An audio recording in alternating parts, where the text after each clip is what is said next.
So avtomobili, ki so veliki in lepi, in so avtomobili, ki pustijo vtis.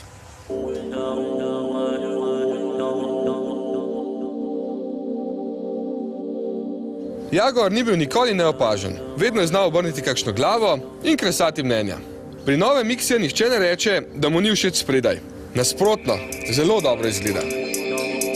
Tukaj je zadek tisti, ki prinaša nekaj novega, ampak se mi ne zdi preveč posrečen. Saj se ga s časoma navadiš, vseeno pa preveč posnema nekatere nove limuzine z nazaj potegnjeno streho in potem ne veš, kam točno bi ga uvrstil.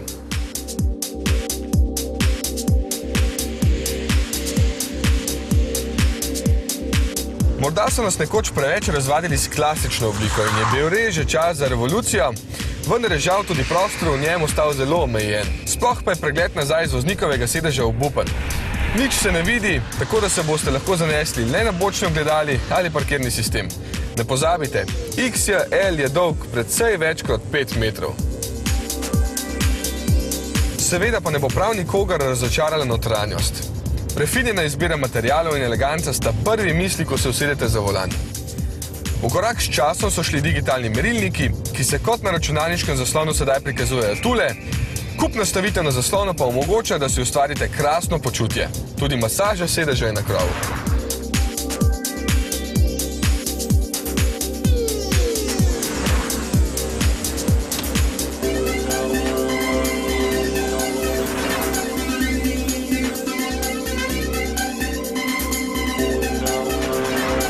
S klasičnim vzmetenjem Metali X je kar trd, ker navadno pričakujemo, da je vožnja skoraj brezčutna.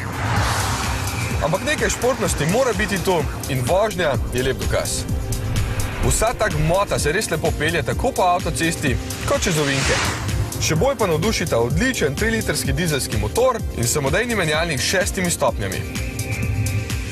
Na testu sem dosegel porabo od 7 do 9 litrov na 100 km, kar se mi zdi vrhunski rezultat. Se pozna, da je lahek. Ne vem, kdo bo toliko varčeval z avtomobilom za malenkost manj kot 110 tisoč evrov, je pa danes tudi okolje nekaj vredno. Upam le, da bodo Indijci, ki so sedaj lastniki Jaguarja, znali ceniti otoško izročilo in da bodo od tam še naprej prihajale mačke, po katerih se nam bodo cedile sline.